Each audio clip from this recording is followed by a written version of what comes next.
अस्सलाम वालेकुम guys, welcome back to the channel. कैसे हैं जी आप सब लोग? उम्मीद करती हूँ सब लोग ठीक होंगे, अपने घरों में खुश होंगे। आज है जी संडे मॉर्निंग, तो मैं बनाने लगी थी माश की दाल। ये बहुत ही मज़े की होती है, तो मेरे चैनल पे कभी भी मैंने नहीं दिखाई, इसलिए मैं आपसे शेयर कर रही हूँ आज। माश की दाल को है ना मैं थोड़ी देर पहले ही भिगो के रख दी थी। उसके बाद है ना मैं कुकर में डाल दी हूँ। थोड़ा सा पानी डाल के इसमें जाएंगे हरी मिर्ची, थोड़ा सा अदरक लहसुन और हल्दी डाल के है ना इसको 5-6 सीटी दे दूँगी। ये जब अच्छे से गल जाएगी, इसको टमाटर और इमली ऐसी कोई चीज़ नहीं, ये माश की मीठी दाल है। ये रोटी के साथ, सुबह के टाइम रोटी के साथ बहुत ही मज़े की लगती है। तो मैं अब इसको है ना थोड़ा सा मैश कर लूँगी। ये देखिए जी अच्छी तरह से गल गई है। थोड़ा सा मैश करके है ना इसको बघार कैसे करूँगी, मैं प्याज के साथ बघार करूँगी। इसको ज़ीरा राई के साथ बघार नहीं करते। ये बहुत ही मज़े की होती है, एक यूनिक है, अच्छी सी लगती है। सुबह के टाइम है ना जब रोटी के साथ खाएं आप, तो ये बहुत ही मज़े की लगती है। अक्सर हम लोग बनाते हैं ये माश की दाल। थोड़ा सा पानी डाल के ही मैं इसको मैश कर लूँगी, घोट लूँगी। फिर इसको है ना थोड़ी सी एक प्याज को अच्छी तरह से फ्राई करके थोड़ा सा अदरक लहसुन के साथ इसको बघार कर दूँगी। तो ये बहुत ही मज़े की लगती है, आप लोग भी बनाइए। थोड़ा सा ना हरा धनिया डालूँगी मैं। ये प्याज में है ना 2-3 हरी मिर्ची और करिया पत्ता और लहसुन डालूँगी और थोड़ी 1-2 सूखी लाल मिर्च डालूँगी, बस। इसको बघार कर दूँगी। ये बहुत ही मज़े की बनती है। और जब ये दाल अच्छे से उबल जाए ना, तो फिर मैं हरा धनिया डाल दूँगी। दैट्स इट, बन जाएगी और बहुत ही मज़े की लगेगी। सुबह के टाइम रोटी के साथ ये बहुत अच्छी लगती है। तो अक्सर हम लोग ये बनाते हैं सुबह के टाइम। आप लोग भी ट्राई कीजिए, बहुत ही मज़े की बनती है। इसके बाद मैं बना ली थी जी अब बिरयानी, उसकी भी रेसिपी मैं आपको दे दूँगी। ये है ना मैं बीफ की बिरयानी बनाई थी, उसको वो कैसे बनाई हूँ मैं पूरी रेसिपी आज वो भी शेयर कर दूँगी आपके साथ। ये देखिए जी अच्छी तरह से फ्राई हो गई है। थोड़ा सा अदरक लहसुन डाल के है ना इसको अच्छे से फ्राई कर लूँगी। ये बहुत ज़्यादा रेड होना चाहिए, इतनी अच्छी लहसुन की खुशबू आ रही थी। इसके बाद है ना इसको मैं बघार कर दूँगी, तो बहुत ही मज़े की बन गई थी। फिर मैं अपनी बना लूँगी रोटी। तो जी 1-2 दिन रह गए हैं रमज़ान के लिए, तो बड़ा ही मतलब एक एक्साइटमेंट है कि अब रमज़ान आ रहा है, रमज़ान आ रहा है, रमज़ान आ रहा है। इतनी ज़्यादा तैयारी हो गई है अल्हम्दुलिल्लाह से।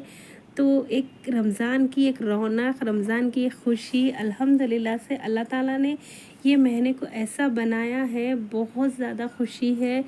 इतने ज़्यादा नए सामान आ गए हैं, पैसा कहाँ से आता है, अल्लाह ताला कहाँ से बरकत देता है, अल्लाह ही बेहतर जानता है। लेकिन आप देखें इतने सारी शॉपिंग हो गई है, इतने सारे चीज़ आ गई है अल्हम्दुलिल्लाह से।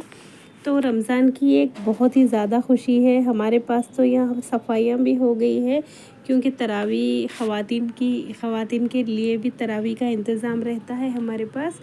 तो बहुत ज़्यादा अच्छी सी तैयारी हो गई है अल्हम्दुलिल्लाह से। अल्लाह करे हम सब का रमज़ान बहुत अच्छी तरह से जाए, अल्लाह ताला हमारी हर इबादत को कबूल करे, आमीन सब आमीन।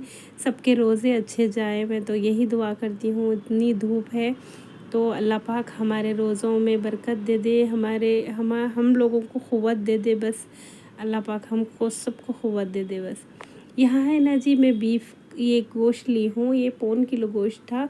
इसको मैं 2-3 सीटी दे दी थी। उसके बाद है ना मैं अब इसमें डालूँगी रूटीन के मसाले, नमक, मिर्च, हल्दी, गरम मसाला डाल के है ना ये क्या बोलते हैं अपना दही वही डाल के है ना मिक्स करके मैरिनेट करके रख दूँगी। फिर मैं अपनी बिरयानी बना लूँगी। बिरयानी को मैं अधन में नहीं डालूँगी चावल को। यहाँ है ना जी मैं ऑनियन को फ्राई कर रही हूँ। बहुत ही जल्दी झटपट बना के रेडी कर ली थी मैं, तो ये अच्छी भी बनी थी। और मैं अधन में नहीं डालती, अक्सर थोड़ी बनाना हो तो अधन में मैं कभी भी नहीं डालती। लेकिन खिले खिले बनते हैं चावल, बहुत अच्छे बन गए थे। यहाँ है ना जी मैं हमेशा की तरह आधी अनियन फ्राई होने के बाद मैं थोड़ा सा नमक डालती हूँ, तो ये थोड़ी सी क्रंचीनेस आती है, अच्छी अच्छी अच्छी बन जाती है। तो यहाँ जी मैं एक छोटी सी हदीस बोलना चाहूँगी, क्योंकि अक्सर मेरे वीडियोस में एक अहादीस ज़रूर होती है, तो रमज़ान के हवाले से ही बोलना चाहूँगी। क्योंकि पहले के दौर में है ना, इफ़्तार करते थे, फिर इफ़्तार करते थे, बस सहरी वग़ैरह नहीं होती थी। एक सहाबी का क़िस्सा है जो उन्होंने ने इफ़्तार से थोड़ी देर पहले वो घर पे आ गए थे। जब उस ज़माने में है ना खाने के लिए कुछ नहीं होता था, तो आप जब आए तो उनकी अहलिया को पूछा कि कुछ है खाने के लिए, तो उन्होंने बोला आप रुकें, मैं बाज़ू से कुछ लेती हूँ, कुछ भी लेके है ना मैं झट से बनाती हूँ, आप जब तक थोड़ा सा इंतज़ार करें। वो बाहर गई, इनसे उनसे कुछ लेके है ना सब्ज़ी वगैरह लेके कुछ बनाने की कोशिश करी, क्योंकि उस दौर में तो कुछ भी नहीं होता था खाने के लिए। तो जब वो बना के रेडी कर ली, तो इफ़्तार का टाइम ख़त्म हो गया। तो उतना ही टाइम होता था जितना इफ़्तार करते थे, फिर वहीं से रोज़ा हमारा चालू हो जाता था। तो जब ये पूरा बना के रेडी कर ली, इनको आँख लग गई, क्योंकि ये सुबह से थके हुए थे। इनको जब आँख लग गई, जब आँख खुली तो दिखा कि उनकी अहलिया ने कहा आपका तो रोज़ा ही शुरू हो गया दूसरे दिन का। तो वो क्या करते बेचारे, फिर दूसरे दिन का उन्होंने रोज़ा रख लिया, इफ़्तार भी नहीं किया, कुछ भी नहीं। तो दूसरे दिन का उन्होंने रोज़ा रख लिया। फिर है ना उनको ज़ोहर की नमाज़ के टाइम पे चक्कर आ गए।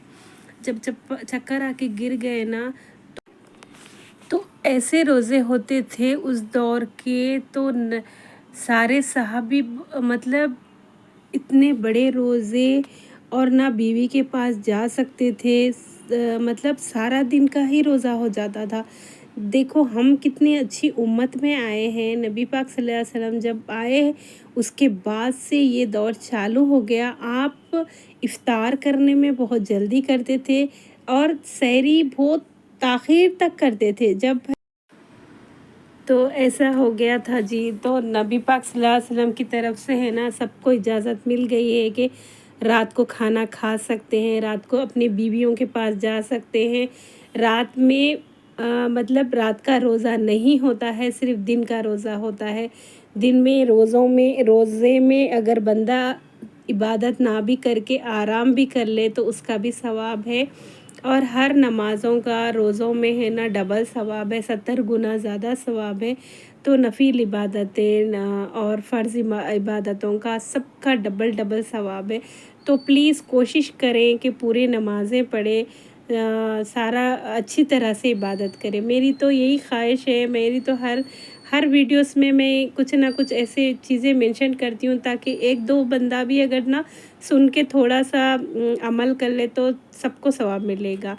तो यहीं तक थी जी मेरी वीडियो। आई होप आपको समझ आई, आपको पसंद आई होगी। तो प्लीज़ मुझे लाइक कीजिए। यहीं तक थी जी मेरी वीडियो। बाय बाय जी, अल्लाह हाफ़िज़।